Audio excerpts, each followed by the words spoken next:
Dando continuidade no nosso evento dessa noite, essa sessão solene, ela lembra nessa data os 494 anos da Reforma Protestante. E para isso, eu vou convidar o pastor Eleazar Secom, representando nesse ato o pastor deputado federal Paulo Freire, que gostaria que viesse nessa nova composição de mesa, dando continuidade ao evento de 494 anos de Reforma Protestante. Gostaria de convidar também a missionária e professora Léa Costa, que é o símbolo também, o representante das mulheres cristãs em nossa comunidade. Eu quero convidá-la para fazer parte dessa nova mesa.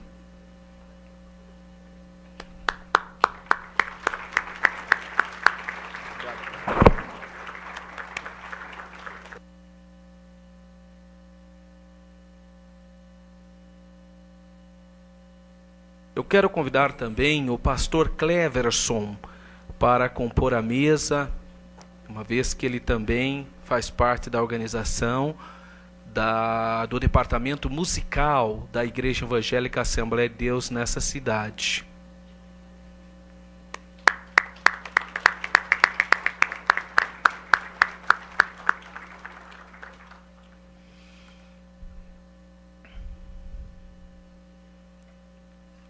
Eu quero convidar também um casal que há tempos serve a Deus, é fruto da Reforma Protestante, que é o presbítero Antônio Vian e sua esposa Amélia Vian. Eu gostaria que eles fizessem parte e viessem para a mesa também, nesse ato de celebração dos 494 anos da Reforma Protestante. Por gentileza, irmão Antônio Vian e sua esposa, eu gostaria que vocês ocupassem aqui a mesa. A irmã Amélia.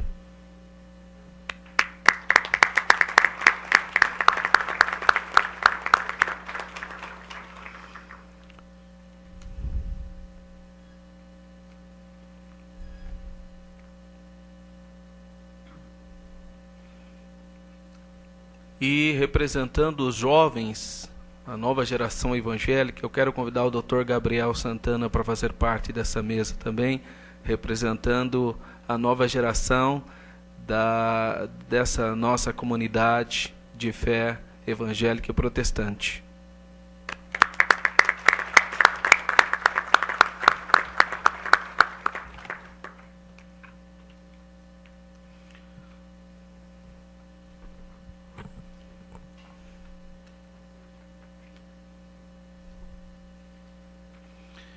Nós temos vários pastores aqui, pastores supervisores de várias denominações, e eu quero convidar o pastor Jair Bueno para representar todos os pastores, superintendentes, supervisores. Eu queria convidá-lo para compor a mesa, e o pastor Samir representando as demais denominações, por gentileza, também para estar junto conosco.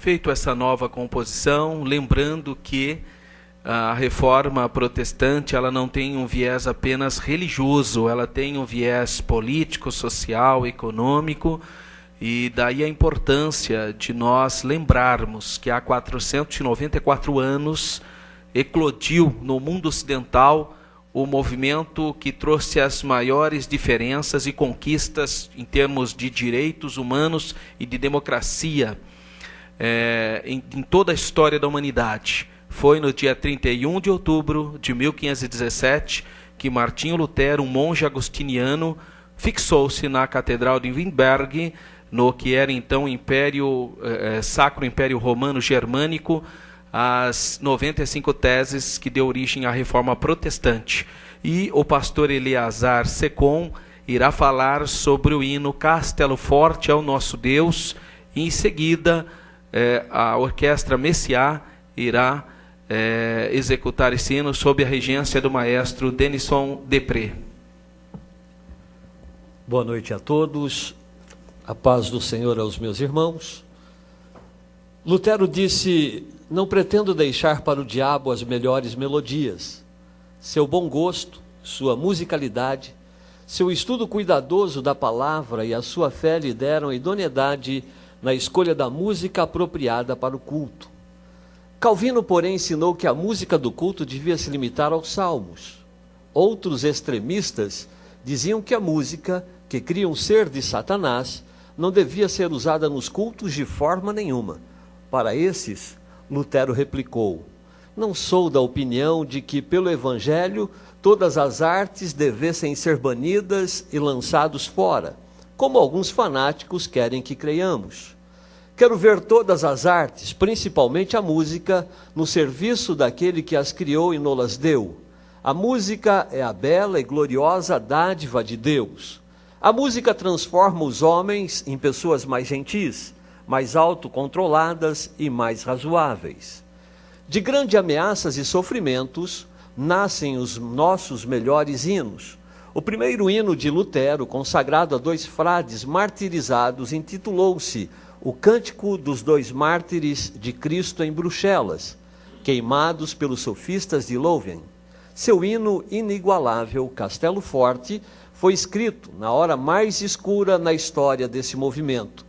Perseguições da parte do imperador Carlos V ameaçavam a existência dos chamados protestantes. Lutero era mesmo quem sofria as ameaças de morte a toda hora. Sofria fisicamente também. Quando foi acometido pela praga que ceifou muitos dos seus irmãos na fé, deu as suas despedidas à sua família. De novo, céus tinha outro plano para Martinho Lutero. Este hino, escrito em 1529 em Coburg, foi o chamado a Batalha de Lutero. James Moffat chamou de o maior hino, do maior homem, do maior período da história da Alemanha. Foi cantado com emoção e sinceridade ao longo desses quase 4 séculos em milhares de línguas. Define até onde podemos confiar em nosso castelo forte, nosso escudo e boa espada. Mostra também quem é o nosso inimigo, o tentador, com seus demônios, contra os quais em nós mesmos não há força para resistirmos, mas Cristo o venceu na cruz. Quem nos defende é o Senhor dos altos céus, o próprio Deus. O grande acusador cairá com uma só palavra. John Julian, no seu dicionário de hinologia, declara: Lutero é o Ambrósio da inódia alemã. Ele é o primeiro hinista evangélico. A Lutero pertence o mérito extraordinário de ter dado ao povo germânico, no seu próprio idioma, a Bíblia, a catequese e o inário, para que Deus pudesse falar com eles diretamente pela sua palavra e que eles pudessem responder a eles nos seus cânticos. Este hino, Castelo Forte, conhecido como a Marselhesa da Reforma, conserva até hoje o seu poder e poderíamos usá-lo ainda em outro conflito semelhante. Há pelo menos 53 traduções em inglês, merecendo todos os destaques no dicionário de hinologia de John Julian. Sua melodia, de acordo com McCutcheon, é excelente em todos os sentidos, é empolgante e tem dignidade, unidade e autoridade raramente igualadas.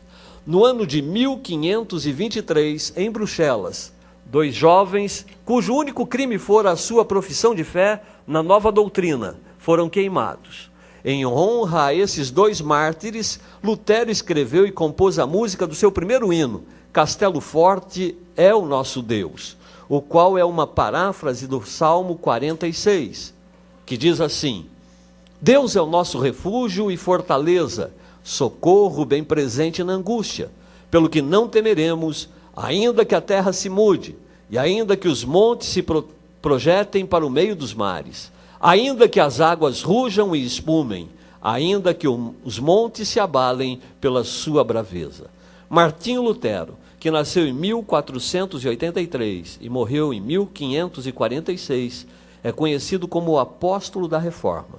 Foi também o pai do canto congregacional, pois antes disso a congregação não tinha o costume de cantar hinos. Os poucos hinos que havia eram cantados em latim e somente pelos oficiais da igreja. Foi ele quem introduziu o cântico por toda a congregação. Mas o hino em foco, considerado como a Marselhesa da Reforma, pois todos os cristãos da Reforma cantavam-no com o mesmo entusiasmo dos patriotas da França. De fato, sendo a letra e a música de Lutero, este cântico espalhou-se por toda a terra e tornou-se o hino oficial da Alemanha protestante. Era cantado diariamente por Lutero e por seus companheiros. Até os inimigos da Reforma diziam: o povo inteiro está cantando uma nova doutrina, que agora nós ouviremos pela Filarmônica Messiá. Castelo Forte é o Senhor.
Nesse momento ouviremos o pastor Eleazar Secom, que representa o deputado federal, pastor Paulo Freire, que por motivos de precisou resolver problemas, questões administrativas e ministeriais em outra cidade, não pôde estar presente, mas nos enviou para ministrar uma rápida palavra sobre a reforma protestante. E o pastor Eleazar Secom estará falando e, em seguida, a orquestra irá fazer uma apresentação para encerrarmos as comemorações de 494 anos da Reforma Protestante.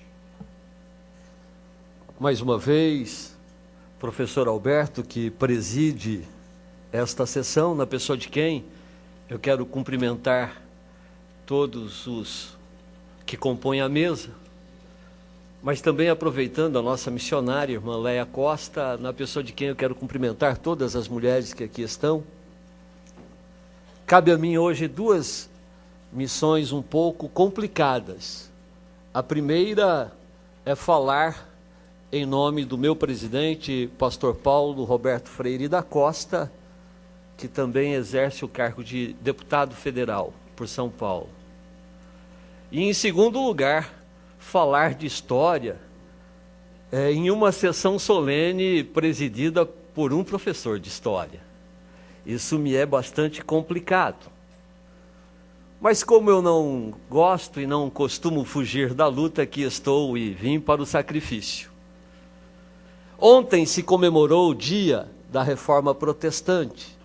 Há exatamente 494 anos atrás, foi que um monge subversivo, porém cativo à consciência do Evangelho, afixou na porta da Catedral de Wittenberg as suas 95 teses.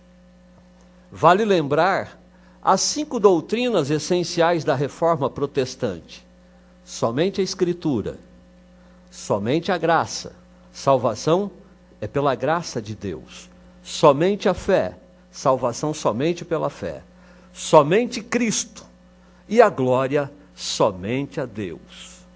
Sendo protestante ou não, cada um de nós que aqui estamos, temos que convir que a Reforma Protestante mudou completamente a história da humanidade. Por essa razão, a Câmara de Vereadores de Campinas está realizando hoje uma sessão solene para homenagear esta data tão significativa para todos nós, os evangélicos protestantes. Mas antes de pensarmos ou de falarmos algumas coisas sobre a Reforma Protestante, se faz necessário refletirmos o porquê da Reforma. Nós sabemos que a igreja nasceu com Cristo no Calvário. Ela foi inaugurada exatamente no dia de Pentecostes, com a pregação de Pedro, com a descida do Espírito Santo. E como esta obra é uma obra de Deus, ela cresceu rapidamente, com muita impetuosidade, ela conseguiu alcançar os povos daquela época, e a cada dia, diz a Bíblia, acrescentava o Senhor almas que criam, que vinham, que se agregavam à igreja. E isto preocupou em demasia os poderosos da época. Isto trouxe uma preocupação a quem estava no comando político e social do país. E os povos que se dominavam. Com o passar do tempo e vendo que a igreja crescia muito, começou então uma grande perseguição àqueles que se convertiam ao cristianismo. Confiscavam-lhe os bens, enfim, faziam atrocidades para tentar de uma forma, muitas vezes brutal, inibir o crescimento. Mas quanto mais eles perseguiam a igreja, mais a igreja crescia. Cada gota de sangue que era derramada, parecia que daquela gota brotava milhares e milhares de outros cristãos, e a igreja crescia e crescia, a ponto de no ano 400 Constantino eternizar uma frase que ele disse: se o teu inimigo é tão forte que você não pode vencê-lo, una-se a ele. E foi aí então que ele chama os cristãos para uma conversa, para um acordo. E aí então nasce a fusão da igreja com o Estado. Naqueles momentos de crescimento, agora, para aqueles menos apercebidos, o Estado se junta agora com a igreja, e aí então o crescimento podia ser muito maior. Mas aí é que começam os grandes problemas da igreja, porque misturaram o Estado com a igreja. Igreja é igreja, Estado é Estado. Como diz a nossa Constituição, logo no artigo 1º, no nosso caso no Brasil, os poderes são independentes, porém harmônicos. Assim também deve ser a igreja em relação ao Estado. Manter total independência, apesar da harmonia que deve haver entre ambas as instituições. Mas, naquele momento, Constantino chama a igreja para uma aliança, funde a igreja com o Estado e passa agora a dominar na igreja, a nomear aqueles que eram a liderança da igreja. E como nós sabemos, na nossa vida, as ações que se repetem, por muitas vezes se repetirem, tornam-se cultura, passam a ser cultura. E imaginem, depois de séculos, torcendo e distorcendo a palavra de Deus, as Escrituras, as maiores barbaridades começaram a acontecer. Aí então os grandes problemas começaram a serem passados de geração a geração, e aí então, muitas vezes até por ignorância, por desconhecimento, as novas gerações assumiam posições erradas por terem recebido também de maneira errada. E aí, por graça de Deus, cai na mão de Martinho Lutero uma Bíblia. E aí, eu peço licença para ler agora alguns trechos que impulsionam Martinho Lutero a esta missão que ele recebeu de Deus de imprimir a reforma protestante. Nós, em primeiro lugar, precisamos reconhecer que o movimento da reforma não se resumiu a este ato isolado de Lutero. Muitos outros dedicaram suas vidas contra a monopolização da mensagem do Evangelho. Foi, portanto, um movimento inteiramente marcado pela coragem de alguns homens que ousaram enfrentar reinos, autoridades, papas e toda a tirania dos poderosos. Quando falamos da reforma protestante, lembramos, logo de pronto, que Lutero foi intimado, ameaçado de morte e forçado a retratar-se diante do poder imperial. Foi na Dieta de Worms, sessão do governo imperial na Alemanha, chefiada na época pelo imperador Carlos V, que Lutero foi convocado para desmentir suas teses. O processo foi longo, esse processo durou muitos dias e uma pressão enorme foi feita para que ele voltasse atrás. E sabe o que ele fez? Ele reagiu com a autoafirmação do que já tinha dito antes, com a seguinte frase, abre aspas, visto que vossa sereníssima majestade e vossas nobres altezas exigem de mim resposta clara, simples e precisa, vou dá-la e é esta. Não posso submeter minha fé, quer ao Papa, quer aos concílios, porque é claro como o dia que eles têm frequentemente errado e se contradito um ao outro. A menos que eu seja convencido pelo testemunho das Escrituras, não posso retratar-me e não me retratarei, pois é perigoso a um cristão falar contra a consciência. Aqui permaneço, não posso fazer outra coisa, queira Deus ajudar-me. Amém. Fecha aspas. Estas foram as palavras de Martinho Lutero. Quase 500 anos após as sábias exposições de Lutero, percebemos hoje que não precisamos de uma nova reforma, mas de nos apropriarmos com sinceridade, com determinação, com convicção, com discernimento, com coragem, com atualização da sua herança, tornando-a não somente autêntica, mas renovada, atual e relevante. Vivemos em um país onde as estatísticas referentes ao número de fiéis de igrejas que têm algum vínculo com o protestantismo não para de crescer.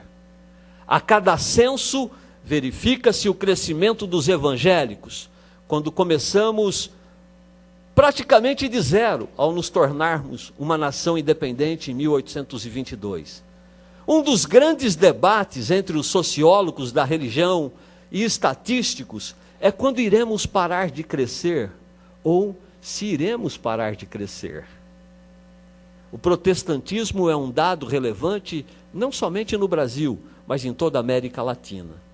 Dentro de 6 anos, preste atenção, dentro de 6 anos, exatamente em 31 de outubro de 2017, estaremos em todo o mundo comemorando os 500 anos da Reforma Protestante do século XVI. Daqui a 6 anos, estaremos comemorando 500 anos, 5 séculos, meio milênio. Já pensaram? É um bocado de tempo. Movida por Deus, mas realizada por homens, nas palavras de Martinho Lutero, a reforma foi responsável por grandes feitos, mas também por grandes erros. A nós, hoje, em um constante processo de atualização, nos cabe a honra de reproduzir os grandes feitos e corrigir e não repetir os grandes erros. Nessa reforma que está permanentemente se reformando, não em seu conteúdo, mas exatamente em suas formas, seus métodos, suas abordagens, suas ênfases, suas contextualizações, suas linguagens, suas polêmicas e suas apologéticas. A igreja, como povo da nova e eterna aliança, novo Israel, novo povo de Deus de todos os povos e para todos os povos, foi criada no coração do nosso Senhor e Salvador Jesus Cristo como portadora das boas novas, tendo sua inauguração no dia de Pentecostes sobre o poder do Espírito Santo, e tem estado presente de forma ininterrupta na história por 2000 anos, e assim estará presente até a consumação dos séculos. Portanto, a história da igreja não começa no século XVI, mas no século I. Não começa com as 95 teses de Lutero, mas com o discurso do apóstolo Pedro. Não começa em Wittenberg, mas em Jerusalém. E muito antes do imperador Constantino, no 4º século, a igreja já tinha se espalhado por todo o mundo civilizado de então. Já tinha definido o cânon do Novo Testamento e ratificado o cânon judaico do Antigo Testamento. Já tinha definido o conteúdo das doutrinas básicas emanadas dessas escrituras. E tudo isso sob a fórmula bíblica registrada em Atos dos Apóstolos. Pareceu-nos bem ao Espírito Santo e a nós. As bases fundamentais da igreja nada têm a ver com Constantino, mas foram estabelecidas antes dele, nesse legado pensado, ensinado e transmitido pelos apóstolos, pelos pais apostólicos e pelos pais da igreja. E era assim que os reformadores protestantes acreditavam. Eles nunca pretenderam criar uma nova igreja, fundar uma nova igreja, mas reformar a igreja de sempre, una, santa e apostólica. Resgatar hoje a reforma protestante é resgatar essa visão dos reformadores sobre o que acontecera antes deles. E em decorrência é repudiar. Eu vou repetir para fixar bem. Repudiar como uma terrível heresia que nos traz danos incomensuráveis a teoria que afirma uma suposta apostasia geral da igreja, como se o Espírito Santo tivesse se ausentado da terra entre a morte de João e o nascimento de Lutero.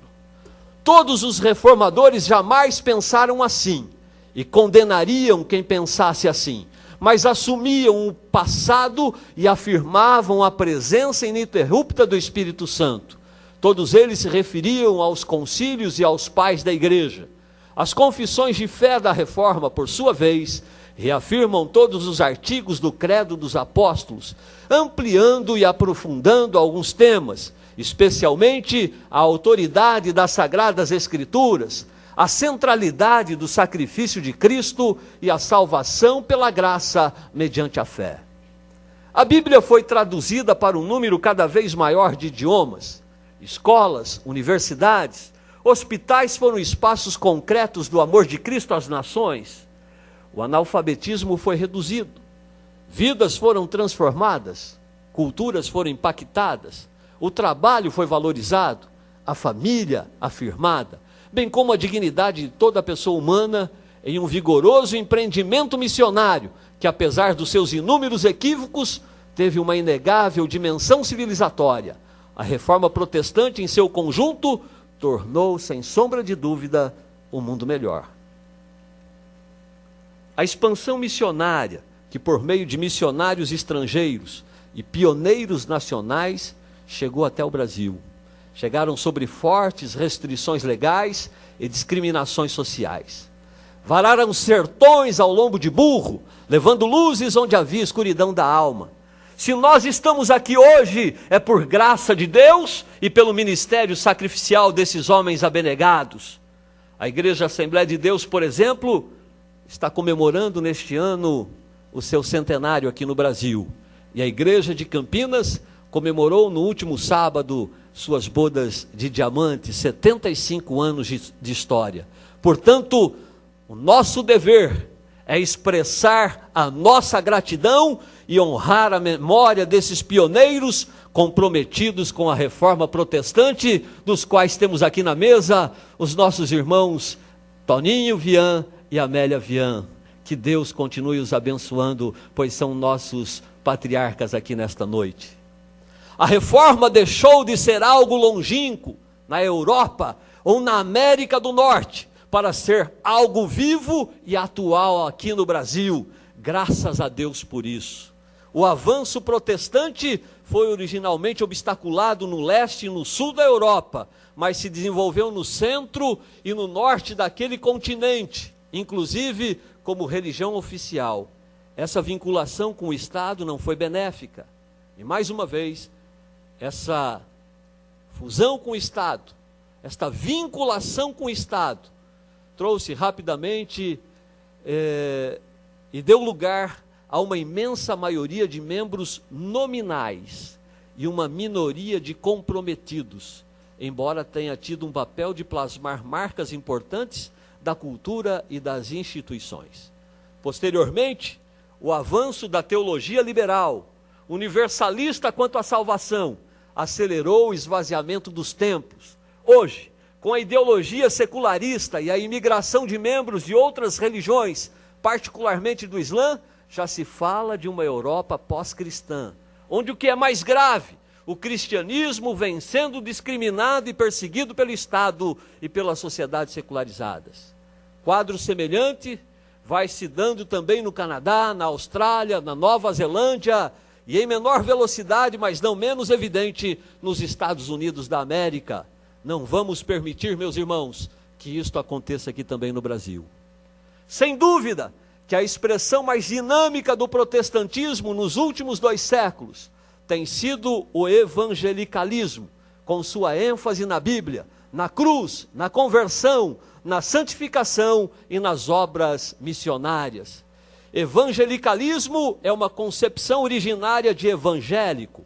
O evangelicalismo é o movimento teológico originário do protestantismo, que crê na necessidade de um indivíduo passar por uma experiência de conversão, ou seja, nascer de novo, aceitar Jesus. E que adota a Bíblia como única base de fé e prática. Segundo Hudson, evangelicalismo é um movimento teológico que enfatiza a experiência de conversão como ponto de partida da vida cristã. Por esta razão, meus irmãos, o protestantismo no Brasil é uma força dinâmica, ainda em crescimento quantitativo, mas com sérios problemas originais ou importados, pela superficialidade, pela ausência de um projeto histórico, o que faz com que, apesar do aumento de igrejas e de membros e de vidas individuais beneficiadas, pouco ou quase nada tem representado em impacto sociopolítico, econômico, cultural e na redução dos problemas nacionais, seja a desigualdade social, seja a desonestidade política, seja a violência social. O cenário que se desenhava por mais de um século, ainda presente na segunda metade do século passado, de um protestantismo que tinha o evangelicalismo como corrente hegemônica, em algo que parecia sólido e disseminado, está se esvaindo muito rapidamente nas últimas décadas, minado pelo fundamentalismo, pelo liberalismo e pelo pseudo-pentecostalismo. Ironicamente, por incrível que pareça, quanto mais evangélicos o IBGE atesta em cada censo, menos evangélicos esses evangélicos são. A revista Isto É, recentemente, publicou uma reportagem chamando uma parte da população evangélica de evangélicos não praticantes. Isto é de nos chamar a atenção. Em uma época em que a globalização é apenas um sofisma para o neocolonialismo, somos provavelmente os mais colonizados de todos os brasileiros. A Bíblia é cada vez mais vendida, em um sem número de traduções e de comentários domesticadores para todos os gostos, é cada vez menos lida e menos conhecida. A história geral e nacional da igreja é algo sobre o que não se tem interesse ou se tem um escasso conhecimento. E como teremos futuro se não temos o passado? E como iremos atualizar o que desconhecemos? A vida e a obra dos reformadores, as confissões de fé, a teologia, os movimentos, enfim, o conteúdo mesmo da reforma. Antigamente, ou tínhamos membros comprometidos ou os chamados desviados.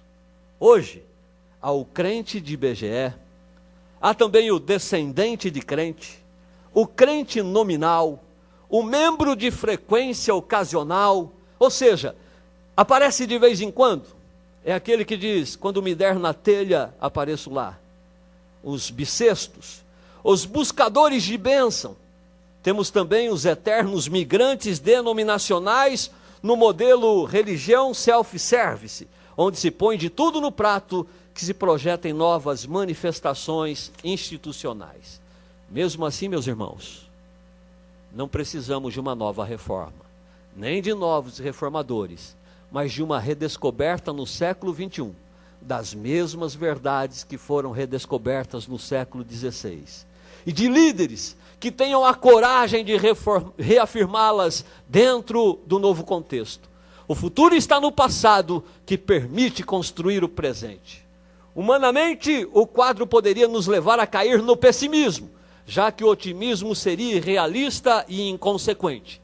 Mas a nossa crença na providência divina, no senhorio de Deus sobre a história, e em particular sobre a sua igreja, nos permite um realismo otimista, passos de fé que em muitos momentos são salto no escuro, mas assistido pelo Espírito Santo, nutridos pela palavra de Deus, nos resta, em obediência, avançarmos na certeza de que Ele faz nova todas as coisas, pois o nosso Deus é um castelo forte, e em se tratando da igreja de Jesus Cristo, ninguém pode detê-la, pois é obra santa. Que Deus abençoe a todos. Muito obrigado.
Queremos agradecer todas as pessoas que estiveram nessa solenidade, especialmente o pastor Paulo Freire, deputado federal, que nos enviou esse presente, na pessoa do pastor Eliazar Secom, que falou um pouquinho sobre nossa história.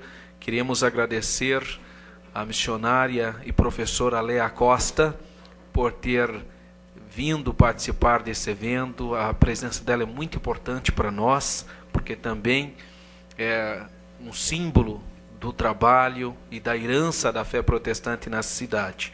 Queremos agradecer o reverendo Samir, pastor da Igreja Metodista Central, pastor Álvaro, pastor da Igreja do Nazareno, os pastores superintendentes da Assembleia de Deus, Ministério Belém Campinas, pastor Jair Bueno, pastor Daniel Bueno, pastor Eliezer Freitas, outros pastores supervisores que estão aqui, muitos pastores.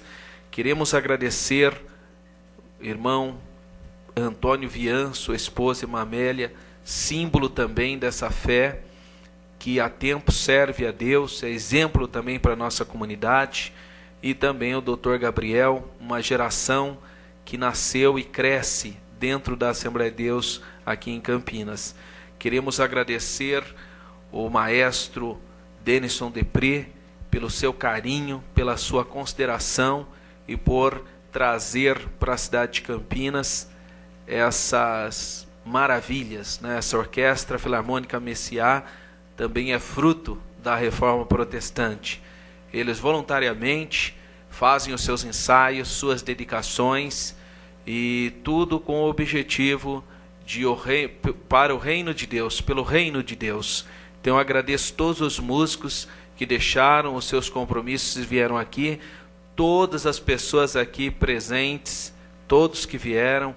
Quero agradecer o Cleverson, pastor Cleverson, que é o responsável pela área de música na nossa comunidade.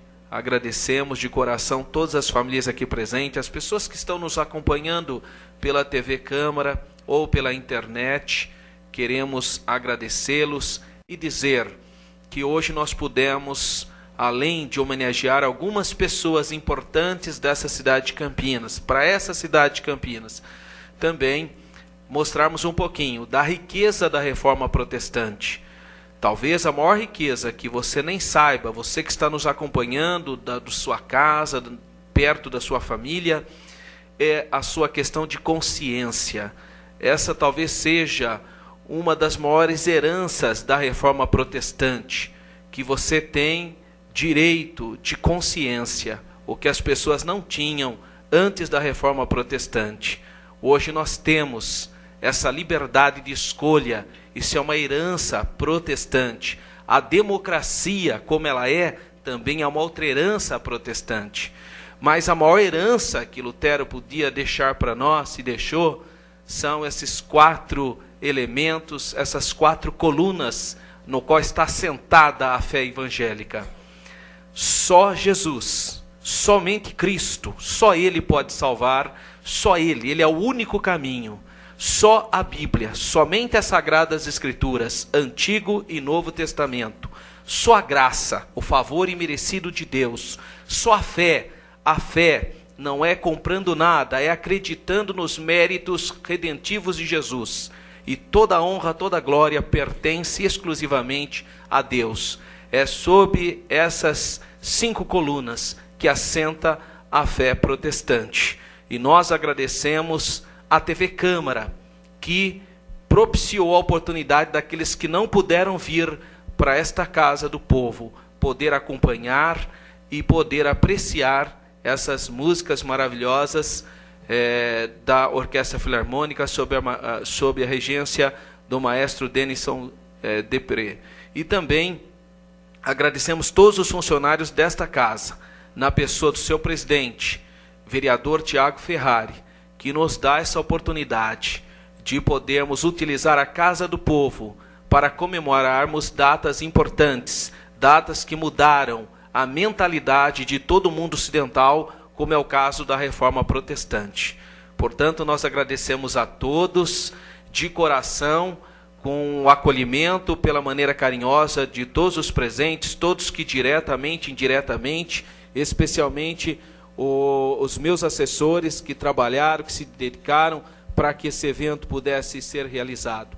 Sob a proteção de Deus, nós declaramos encerrada essa sessão e vamos pedir para que o pastor Antônio Vian faça uma oração de agradecimento para que Deus continue abençoando a cidade de Campinas. E a seguir, então, a orquestra pode dar continuidade enquanto a gente vai se confraternizar com todos os presentes. Por gentileza, pastor Antônio Vian, nós gostaríamos que o senhor orasse e abençoasse a cidade de Campinas, porque a nossa cidade precisa de oração.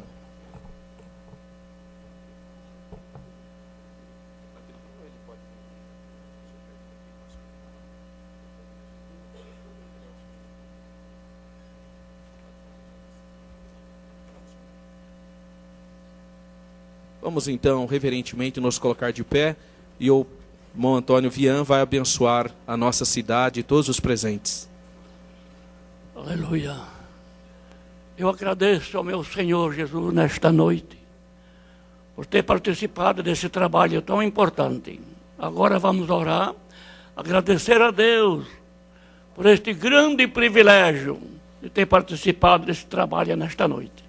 Senhor Deus, nosso Pai que está no céu, chega o nosso agradecimento na Tua presença agora, Jesus, pela tão grande bênção, pela salvação de nossas almas, por mais um dia de vida que tem nos concedido até neste momento presente, de ter participado desse trabalho tão importante, ó Deus. Agora eu te rogo a Tua bênção para todo aqui presente nesta noite, esta grande cidade, Senhor, de Campinas, este grande trabalho que está sendo realizado, Senhor.